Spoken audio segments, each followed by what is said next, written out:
दरअसल बाजार जब बंद हुआ तो अपने सहयोगी से मैं बातचीत कर रहा था वैसे ही कि बाजार तो नया हाई लगा दिया, अब यहां से क्या होगा।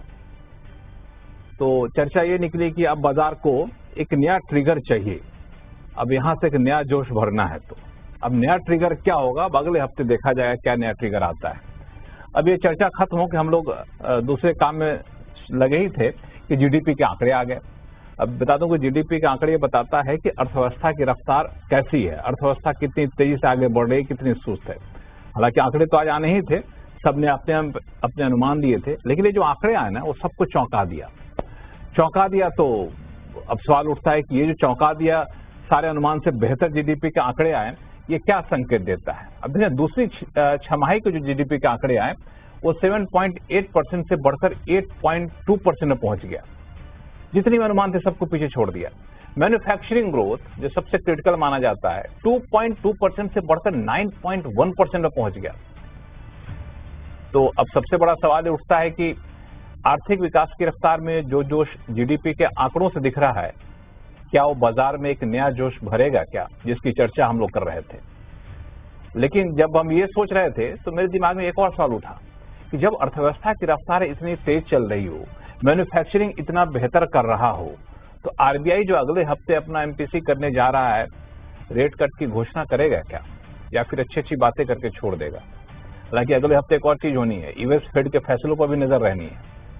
और इस बीच एक और बात, रह के जो बाजार में एक व्हाट्सएप घूमता रहता है कि यूएस के साथ ट्रेड डील कुछ एक घंटे में होने वाली है, तो पता नहीं व्हाट्सएप कब हकीकत बन जाए। तो कुल मिला के आने वाला हफ्ता काफी हलचल भरा रहने वाला है।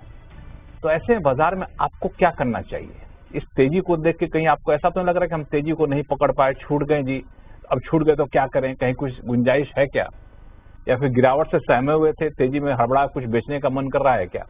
आज आवाज अड्डा में ऐसे ही कुछ चर्चा करेंगे हम लोग, और चर्चा में हमारे साथ विशेष मेहमान जुड़ेंगे। मार्केट के एक्सपर्ट हैं सुनील सुवर्णम साहब हैं, रॉकसेट कैपिटल के मैनेजिंग पार्टनर अभिषेक अग्रवाल साहब हैं, साइट्रस एडवाइजर्स के फाउंडर संजय सिन्हा जी हैं, एसडब्ल्यू कैपिटल के डायरेक्टर पंकज जैन साहब हैं, और जीडीपी के आंकड़ों पर बातचीत करने के लिए हमारे साथ आईक्राइक के चीफ इकोनॉमिस्ट अदिति नायर जी हैं। आप सही मेहमानों का स्वागत हमारे शो में। बाजार को लेकर स्पेसिफिक चर्चा आप लोगों के साथ करूं, लेकिन अदिति सवाल आप ही के पास पूछना चाहता हूं, वो है जीडीपी को लेकर के। आमतौर पर आंकड़े आते हैं, अलग अलग अनुमान दिए जाते हैं, अलग अलग पैमाने पे हम लोग बताते हैं कितना हो सकता है, इतना हो सकता है, लेकिन ये जो सरप्राइजिंग आंकड़े आए, आपको भी सरप्राइजिंग लगा? जी बिल्कुल, ये दूसरा क्वार्टर है इन अ रो जहां जो आंकड़े आए हैं, जो इनिशियल आंकड़े एनएसओ की तरफ से आए हैं, वो मार्केट एक्सपेक्टेशन से बहुत ही बेहतर आए हैं। और इसके साथ जो हमारी H1 की जीडीपी ग्रोथ निकल के आ रही है वो 8% पे आ रही है, तो सर्टेनली एक्सपेक्टेशन से तो काफी ऊपर ही है। मेरे हिसाब से एग्रीकल्चर और इंडस्ट्री में जो आंकड़े आए हैं वो बिल्कुल हमारे अनुमान के हिसाब से ही आए हैं, लेकिन जो सर्विसेज सेक्टर है वहां पे ग्रोथ हमारे एक्सपेक्टेशन से काफी बेहतर है। जो मुझे अभी भी थोड़ा सरप्राइजिंग लग रहा है, तो बेसिकली वहां ही से ये जो हायर देन एक्सपेक्टेड ग्रोथ आई है, बेसिकली सर्विस सेक्टर की तरफ से आई है। ये जो आंकड़े आए हैं ग्रोथ के, उसमें दो तीन चीजें हैं। एक सर्विस सेक्टर की बात आपने कही, लेकिन ये सारे आंकड़े क्या इंडिकेट करते हैं कि अब प्राइवेट इन्वेस्टमेंट कैपेक्स होना शुरू हो गया है, चूंकि उसके भी नंबर पिछले दिनों आए थे तो लग रहा था कि बेहतर हो रहा है। और ये क्या दूसरी छमाही जो आएगा, सेकेंड क्वार्टर जो आएगा, उसके लिए भी एक पॉजिटिव संकेत माना जाए इसको? जी डेफिनेटली, अगर आप एक्सपेंडिचर साइड के आंकड़े देखिए तो उसमें जो प्राइवेट फाइनल कंजम्पशन एक्सपेंडिचर है उसकी ग्रोथ अभी भी बहुत अच्छी है, 7% के ऊपर है।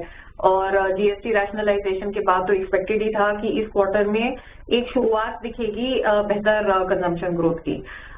जो गवर्नमेंट कंजम्पशन एक्सपेंडिचर है वहां पे हमने एक स्लो डाउन देखा है, वो तो हमें पता ही था। जो आंकड़े आते हैं गवर्नमेंट ऑफ इंडिया और स्टेट गवर्नमेंट्स के लिए, उनसे तो हमें पता ही था कि रेवेन्यू एक्सपेंडिचर और कैपिटल एक्सपेंडिचर दोनों की ग्रोथ गवर्नमेंट ऑफ इंडिया और स्टेट गवर्नमेंट्स की कम हुई है Q1 और Q2 के बीच में।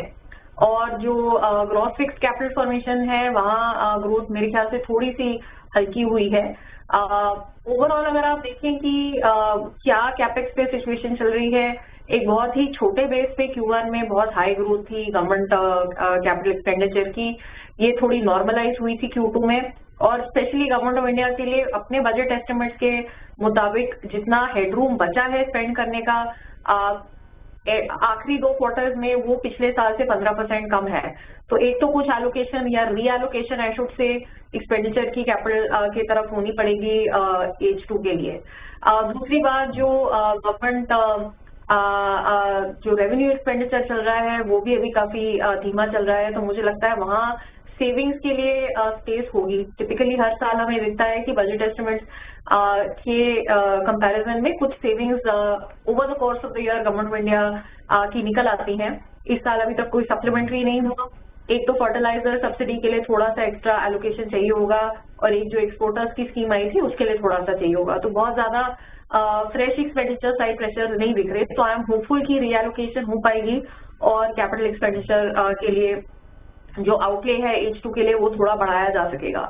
प्राइवेट कैपेक्स में हमारा हाउस व्यू ये रहा है कि प्राइवेट कैपेक्स ट्रेडिशनल सेक्टर्स में पीस मील मैनर में हो रहा है, लेकिन जो न्यू एज इंडस्ट्रीज है उनमें ज्यादा स्ट्रांगली हो रहा है। अब 100 बेसिस पॉइंट्स का रेट कट भी हो चुका है।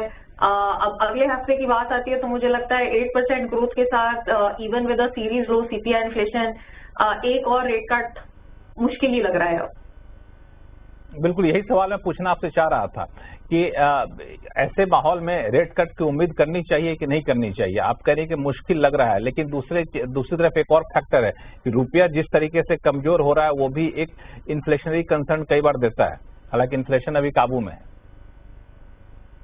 देखिए, रूपी का इमीडिएट इम्पैक्ट WPI इन्फ्लेशन पे होता है। CPI में ट्रांसमिशन वीक होता है और काफी टाइम से होता है, क्योंकि CPI ज्यादा डोमेस्टिक, एक तो फूड आइटम्स और आपके सर्विसेज, ये ज्यादा डोमेस्टिक ट्रेंड्स से ही इन्फ्लुएंस होते हैं। रूपी डिप्रिसिएशन का transmission to food prices and to services prices थोड़ा हल्का होता है। तो इमीडिएटली मुझे उसका इम्पैक्ट इतनी चिंता नहीं है। स्पेशली वैसे ही इन्फ्लेशन अभी तो खैर बहुत ही लो है, ट्रेजेक्टरी तो अपवर्ड ही होगी आगे जाके। हमारा अनुमान है कि 3% का रेट Q4 में क्रॉस हो जाएगा और 4% Q1 में। बट फिर भी अगले साल का हम एवरेज CPI इन्फ्लेशन 4.2-4.3% के आसपास देख रहे हैं on this year low base. इसके अलावा एक आखिरी क्वेश्चन आपके पास, फिर हम लोग हमारे बाजार के लोग हैं उनके साथ भी मैं चर्चा करूंगा। नॉमिनल GDP आपको चिंता देती है?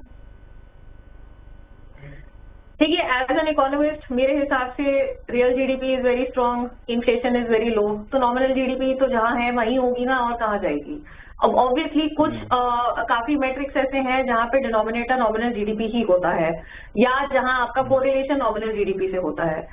But high real growth, low inflation, as an economist I find it hard to say that I have a problem with that.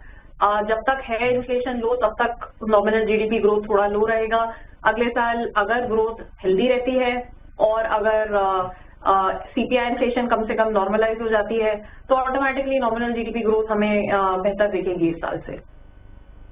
चलिए, बहुत बहुत शुक्रिया हमारे साथ जुड़ने के लिए। और आपने 2-3 चीजें काफी महत्वपूर्ण कही जो हमारे बाकी के जो मेहमान हैं उन पे मैं चर्चा करूंगा। एक तो रिजर्व बैंक जब अगले हफ्ते पॉलिसी लेकर के आएगा तो शायद रेट कट की संभावना यहाँ पर कम है। बजट के लिए एक अच्छा हेडरूम मिलता हुआ यहाँ से दिख रहा है।